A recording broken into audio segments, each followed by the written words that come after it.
Muy estimados hermanos y hermanas, me es un verdadero placer y privilegio participar en esta conferencia en la cual estáis enfatizando la teología de la plantación de iglesias relevantes. Aún recuerdo el día en que yo tuve la oportunidad de visitar a vuestro país por primera vez. Yo era un jovencito aún. Me invitaron para predicar campañas de evangelismo. Me asignaron un equipo de músicos, entre ellos estaba Michel Eustache, que era muy joven también en ese tiempo. Y el plan era de ir de ciudad en ciudad, buscar un lugar céntrico. Los músicos tocaban música, la gente se reunía y luego los invitábamos al templo bautista más cercano. Ahí tocaban la música, cantábamos y luego yo presentaba el mensaje de salvación. Uno de esos días fuimos a Santa Bárbara de Zulia. Y allí un jovencito llamado Jacobo García aceptó a Cristo como Salvador personal. Como 15 años después, fui a vuestro seminario para unas conferencias y me presentaron a Jacobo. Y él dijo, usted no me va a conocer, yo fui uno de esos jóvenes que recibí a Cristo como Salvador. Para este tiempo en que yo visité vuestro seminario, él ya había sido pastor y aún era un líder en la Convención Bautista de Venezuela. Esto nos hace pensar que nunca sabemos lo que pueda acontecer cuando nos ponemos en las manos del Señor, comunicamos el mensaje de salvación y discipulamos a las personas. Es de gran importancia enfatizar la teología de la plantación de iglesias, y esta comienza con la persona de nuestro Señor Jesucristo. Jesús estableció su iglesia. En Mateo 16, 18, él dice, yo edificaré mi iglesia y las puertas del infierno no prevalecerán contra ella. Notemos que dice, yo edificaré mi iglesia. No dice, yo edificaré tu iglesia, y mucho menos tú edificarás tu iglesia. La plantación de iglesias es una labor espiritual bajo la dirección de nuestro Señor Jesucristo. Y esto lo vemos en la gran comisión que Él dio a sus discípulos. Él dijo, se me ha dado toda autoridad en el cielo y en la tierra. Cristo había sido exaltado y tiene toda autoridad sobre todo el mundo. No existe área ni grupo de gente ni cultura que yazca fuera de su poder.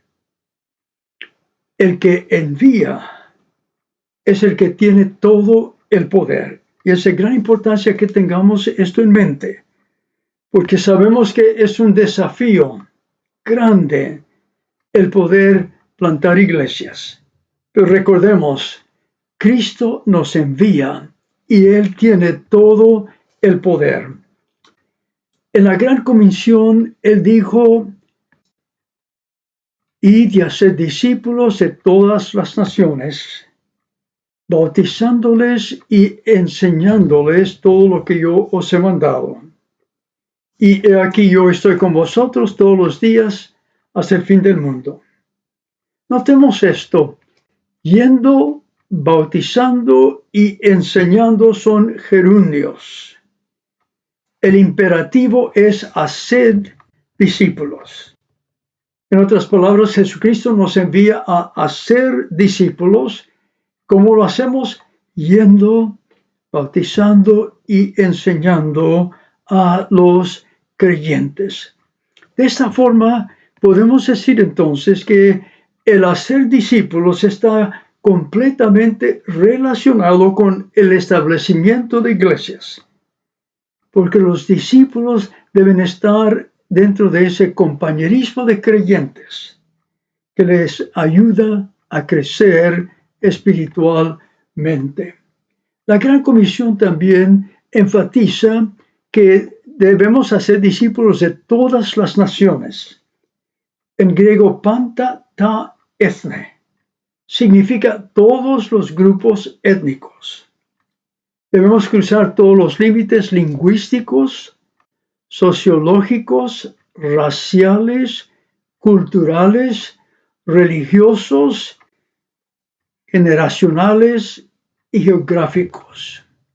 Superar estas barreras para ganar a personas para Cristo y sembrar iglesias. Y una pregunta es, ¿cuántos de estos grupos no han sido alcanzados?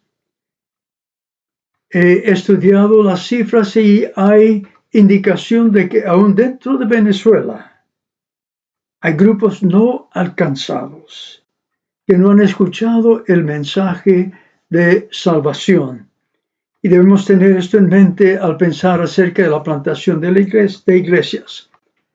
Ahora, la promesa es: las puertas del reino de la muerte no prevalecerán contra ella. La expansión de su iglesia es su obra divina. Y dice: les aseguro que estaré con ustedes siempre hasta el fin del mundo. Es de gran importancia saber que el que nos envía a ganar a personas para Cristo y a discipularles y a establecer congregaciones es el que promete estar con nosotros. Al estudiar la palabra del Señor encontramos varios modelos bíblicos acerca de iglesias. El primer modelo es el de la iglesia en Jerusalén. Sabemos que fue durante Pentecostés cuando Pedro predicó el mensaje de salvación que se estableció la primera iglesia. Entonces vemos en Hechos 2, capítulo 2, versículo 40 al 47, lo que aconteció. Comenzando con el versículo 40, nos damos cuenta que Pedro predicó, dice: con otras muchas palabras testificaba y les exhortaba diciendo: sed salvos de esta perversa generación. Así es que hubo proclamación, luego hubo incorporación, así que los que recibieron la palabra fueron bautizados y se añadieron aquel día como 3,000 personas. 3,000 personas que escucharon la palabra del Señor fueron bautizados y añadidos a la iglesia. Pero luego notamos que hubo discipulado. En el versículo 42, y perseveraban en la doctrina de los apóstoles, en la comunión unos con otros, en el partimiento del pan y en las oraciones. Hubo discipulado. Y es de gran importancia saber que cuando los discípulos pensaron acerca de hacer discípulos, lo hicieron en el contexto de la formación de nuevas congregaciones. Hubo discipulado, luego compañerismo.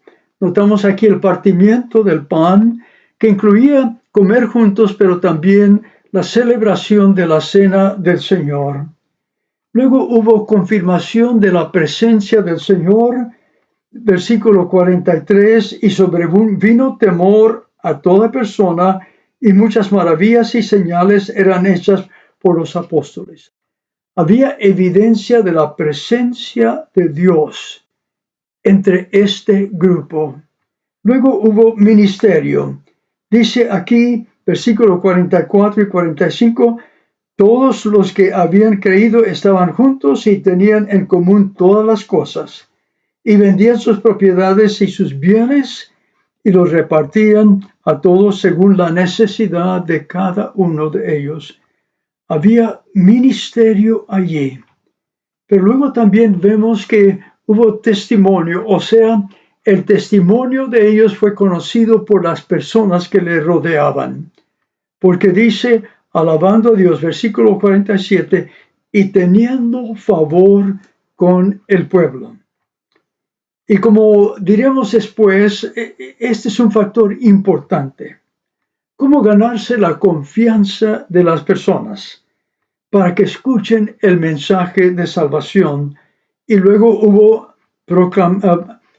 propagación. Y el Señor añadía cada día a la iglesia los que habían de ser salvos.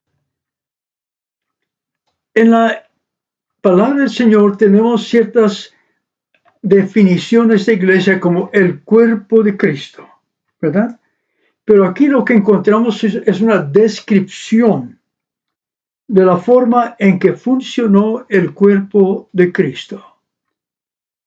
Hermanos y hermanas, es de gran importancia saber que donde quiera que esté un grupo de reunidos que ha recibido a Cristo como Salvador y que hay proclamación, incorporación, discipulado, compañerismo, confirmación, ministerio, testimonio y propagación, allí está entonces una iglesia.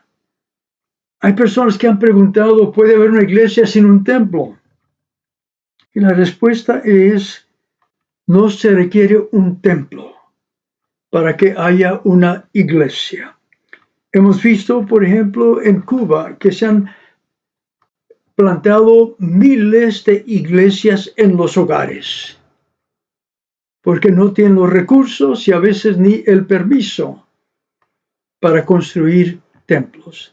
Es que es de gran importancia saber que cuando hay estas funciones en la iglesia, allí está la iglesia de nuestro Señor Jesucristo. Preguntamos, ¿quién autorizó la fundación de la iglesia? Pues Jesucristo. Jesucristo dijo, yo edificaré mi iglesia. Y es de gran importancia entonces cuando vamos a unas comunidades nuevas, a grupos nuevos y demás, a plantar iglesias, que sepamos entonces que Cristo está allí para edificar su iglesia. Lo que no encontramos en esta iglesia de Jerusalén fue una jerarquía apostólica que hacía todas las decisiones. Las iglesias que se reunían buscaban la voluntad del Señor. Lo que encontramos es sensibilidad al Espíritu Santo. Y cada paso de la iglesia, en cada paso la iglesia buscó la guía del Espíritu Santo. Cuando se suscitó el problema de las viudas griegas, buscaron la dirección del Señor y nombraron a los diáconos. Y el Señor les guió. Podemos tener la confianza, entonces el Señor nos va a guiar, aun cuando enfrentamos situaciones difíciles. Él nos va a guiar a través de su Espíritu Santo, porque estamos plantando su iglesia. El otro ejemplo que encontramos en la palabra del Señor, en el cual queremos enfatizar nuestra atención, enfocar nuestra atención, es el establecimiento de la iglesia en Antioquía. Estimados hermanos y hermanas, esta era una iglesia de refugiados que salieron de Jerusalén después de la muerte de Esteban y debido a la persecución fueron a Antioquía. Ahora es muy interesante que se tomó Hechos 1:8, o sea, se tomó Hechos 8:1 para cumplir Hechos 1:8. En Hechos 1:8, Jesús les había dicho, mas recibiréis poder cuando haya venido sobre vosotros el Espíritu Santo, y me seréis testigos en Jerusalén, Judea, Samaria y hasta lo último de la tierra. Pero pareciera que ellos hubieran escuchado a Jesús decir, y me seréis testigos en Jerusalén y en Jerusalén, porque ahí se quedaron. Pero cuando vino la persecución, que encontramos en Hechos 8:1. Entonces salieron. Y a veces hay que preguntar, ¿qué se requiere para que cumplamos la gran comisión? Lo interesante es que entonces si pasamos a Hechos capítulo 11, comenzando con el versículo 19, nos damos cuenta que estas personas, estos refugiados que salieron de Jerusalén y llegaron a Antioquía, dice: ahora bien, los que habían sido esparcidos a causa de la persecución que hubo con motivo de Esteban, pasaron hasta Fenicia, Chipre y Antioquía. Ahora noten esto, no hablando a nadie la palabra, sino solo a los judíos. Era muy natural. Conocían el idioma, conocían las costumbres. Pero ¿qué hubiese acontecido si solo hubiesen hablado a los judíos? Pero gracias a Dios por el versículo 20 que encontramos aquí, que dice: pero había entre ellos varones de Chipre y de Cirene, los cuales cuando entraron a Antioquía hablaron también a los griegos, anunciando el evangelio del Señor. Notemos esto, hermanos. Hablaron primero a las personas que conocían de su propia cultura y demás, pero no estaban cumpliendo la gran comisión. Pero luego hablaron a los gentiles. Hermanos, hermanas, es importante preguntarnos cuántas iglesias hay de Hechos 11:19, solo a su grupo, en vez de iglesias que comprenden la gran comisión. Y la palabra del Señor dice: y la mano del Señor estaba con ellos. El Señor se complació por lo que estaban haciendo. Este grupo formaron la iglesia de Antioquía y fue la base de entrenamiento misionero, porque Bernabé fue y trajo a Saulo, a Paulo, y sirvieron en la iglesia de Antioquía. Esta iglesia tenía un liderazgo multicultural. Lo encontramos en el capítulo 13, versículo 1. Entonces había en la iglesia que estaba en Antioquía profetas y maestros: Bernabé, Simón, que se le llamaba Níger, con antecedentes africanos; Lucio de Cirene; Manaén, el que había sido criado junto con Herodes el tetrarca; y Saulo. Una iglesia multicultural que había alcanzado a las personas de diferentes culturas. Y es de gran importancia que tengamos en mente que las iglesias que plantamos deben estar ahí para cumplir la gran comisión. A veces es más fácil alcanzar los que, por supuesto, hablan su propio idioma y conocen las costumbres. Pero hay que tener en mente que el Señor nos envía a alcanzar a todos los grupos. Y esta fue la iglesia que envió su primer equipo misionero. Estaban orando, dice la palabra del Señor en Hechos 13:2, mientras estaban orando y ayunando, el Espíritu Santo habló y dijo: separadme a Bernabé y a Saulo para la obra a la cual yo les he escogido. Es el Espíritu Santo que escoge. Y debemos estar listos para seguir la dirección del Espíritu Santo. Y esta iglesia entonces estuvo dispuesta a sacrificar sus mejores líderes, a enviarlos, porque tenía un espíritu misionero. Es de gran importancia que sembremos iglesias con un espíritu misionero. Se envió este grupo, o estos dos misioneros, que salieron de ahí y fueron instrumentos para comunicar el mensaje a través de toda Asia Menor y aún en Roma, como todos sabemos.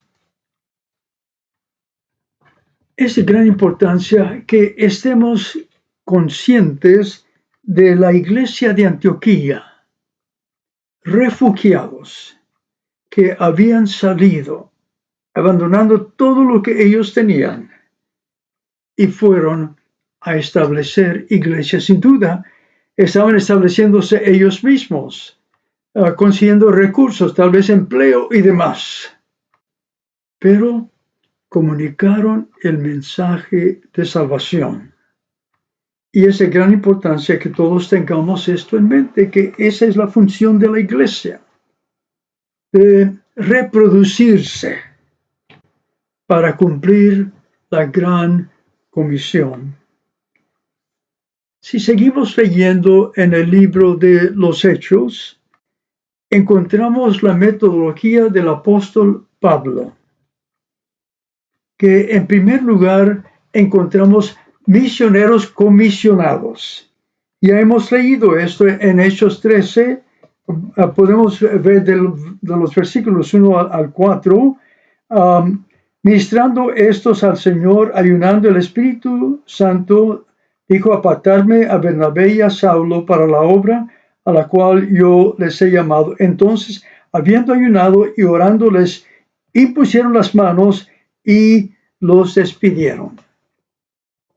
Entonces, tiene que haber misioneros comisionados. En este caso, entonces, tiene que haber plantadores de iglesias que se sienten llamados para ir a las diferentes comunidades, a los diferentes grupos, para comunicar el Evangelio. Pero luego lo que Pablo hacía entonces era encontrar un grupo. Entonces, no solo misioneros comisionados, sino audiencia contactada. Por lo general, él iba primero a las sinagogas, como ya sabemos, y comunicaba el Evangelio. Algunos judíos creían, muchos de los demás que eran temerosos de Dios, gentiles que habían llegado a ser creyentes con los judíos, y de allí formaba iglesias. Así es que veamos el método que utilizó el apóstol Pablo y pensemos cómo es que nosotros podemos hacer lo mismo.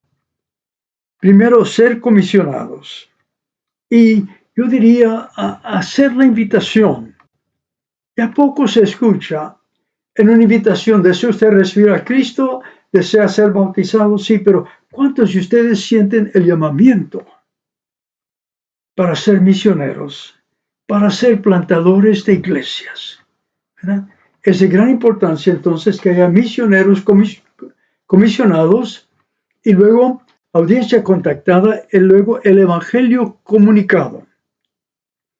Y Pablo buscaba formas de comunicar el Evangelio. Fue en la sinagoga, pero también en el mercado, también en el estadio de Atenas, donde quiera que él iba, aún durante el naufragio, él comunicaba el mensaje de salvación. Y esta es nuestra tarea, de comunicar las buenas nuevas de salvación para personas que necesitan escuchar, que necesitan tener esperanza, encontrar significado en sus vidas. Luego, oyentes convertidos. Fue de gran importancia que las personas que escucharon el mensaje respondieran al mensaje y fuesen transformados, creyentes convertidos. Pero entonces esto guió a creyentes congregados. Y si leemos en los capítulos 13, 14, 15 y 16, especialmente del libro de los Hechos, nos damos cuenta que el apóstol Pablo formaba congregaciones.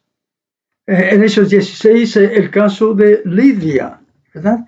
Ella escuchó el mensaje, invitó a Pablo y a Silas que fueran a la casa de ella.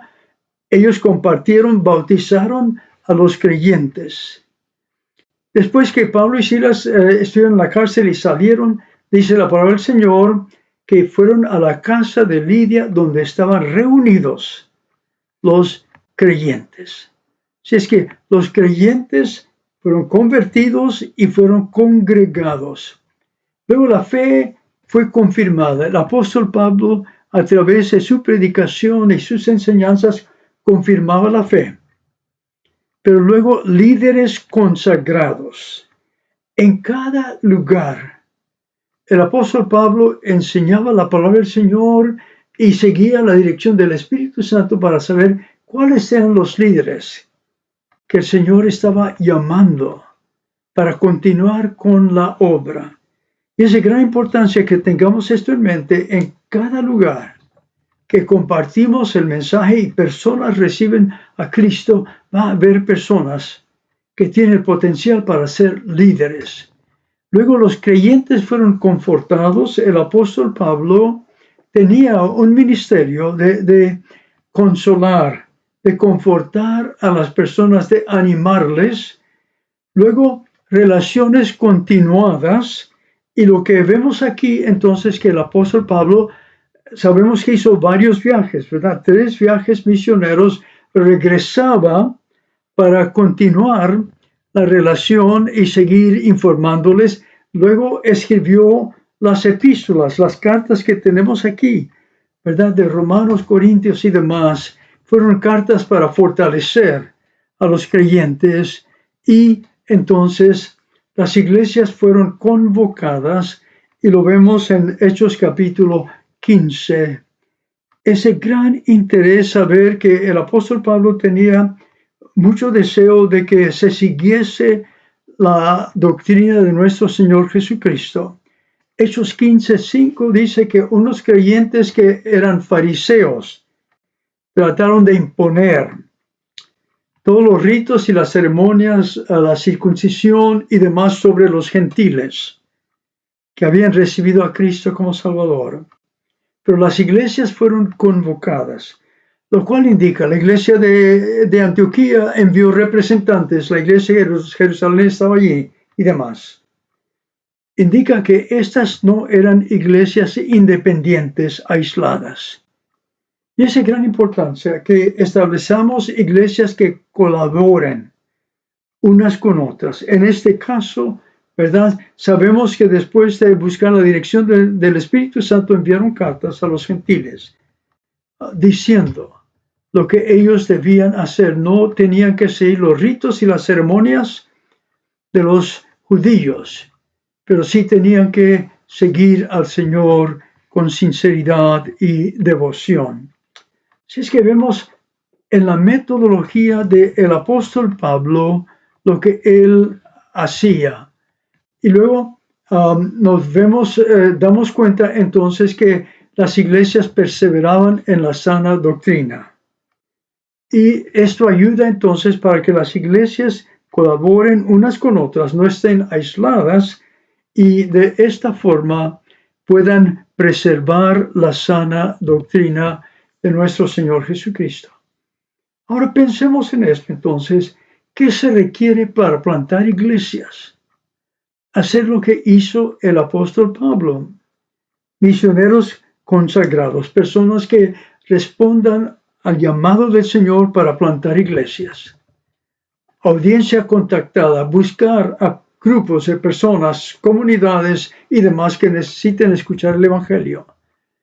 Evangelio comunicado. Compartir el mensaje de salvación. Hermanos, yo no recuerdo todo lo que dije cuando Jacobo García recibió a Cristo como Salvador. Recuerdo que a veces estaba cansado porque viajamos todo el día y llegábamos allí y entonces había la música, los himnos y la predicación. Después de eso íbamos a cenar. Y a veces me sentía débil por ese tipo de horario que teníamos.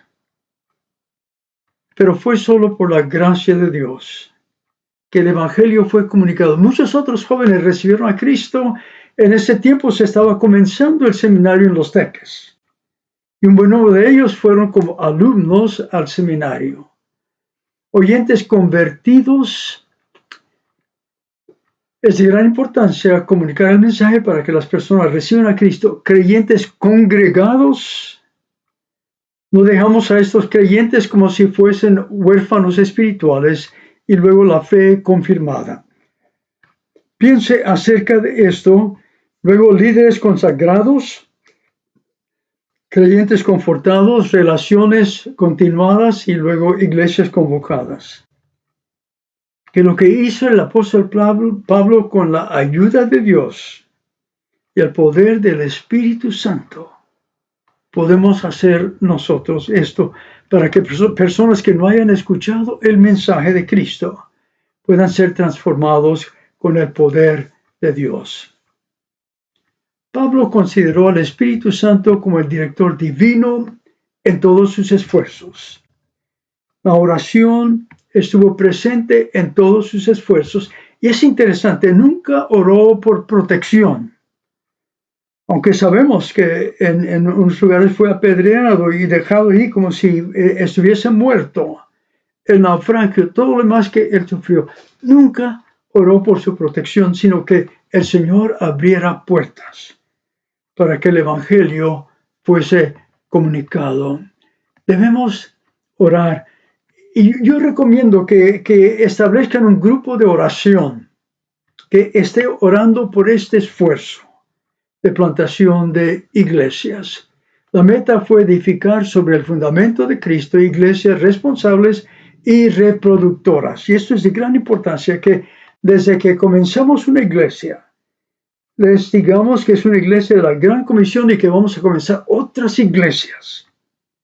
Y de esta forma se extiende el Evangelio. La terminología del apóstol Pablo animó a la madurez y la responsabilidad. A los creyentes les llamó hermanos. Y luego a los grupos les llamó iglesias. Varias veces se encuentra en las epístolas, en Romanos y otras, la expresión la iglesia que está en tu casa. Aunque estaban en casas, ellos eran una iglesia. Y es de gran importancia que tengamos en mente que no importa dónde nos reunamos. Yo he tenido la oportunidad de ir a Cuba más de 20 veces.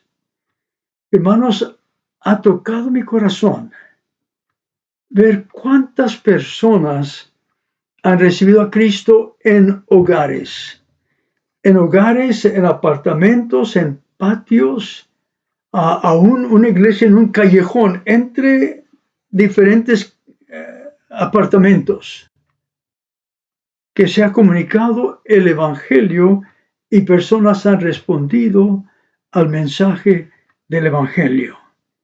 Y esto ha abierto puertas para que muchas personas puedan recibir a Cristo como Salvador, seguirle, seguir creciendo, seguirle como sus discípulos y ser instrumentos para comenzar otras iglesias. Ha sido mi privilegio ministrar en más de 50 países y me ha animado ver cómo los hermanos, por ejemplo, en Ucrania, continúan entrenando a personas para comenzar iglesias. Algunas de estas iglesias se reúnen en subterráneos para protegerse de las bombas. Pero el mensaje del Evangelio se está extendiendo porque hay personas que ponen su confianza en Cristo Jesús, el que les ha enviado para comenzar iglesias. Y ellos están conscientes de lo que Jesucristo dijo: yo edificaré mi iglesia. Repasando la Gran Comisión, recordemos la palabra todo en la Gran Comisión. Se me ha dado toda autoridad. Hagan discípulos de todas las naciones, enseñándoles a obedecer todo lo que yo les he mandado, y estaré con ustedes todo el tiempo. Es de gran importancia que el que tiene todo el poder es el que nos envía a todas las naciones, y aún los grupos étnicos, como ya hemos mencionado, ¿cuántos grupos étnicos hay en vuestro país?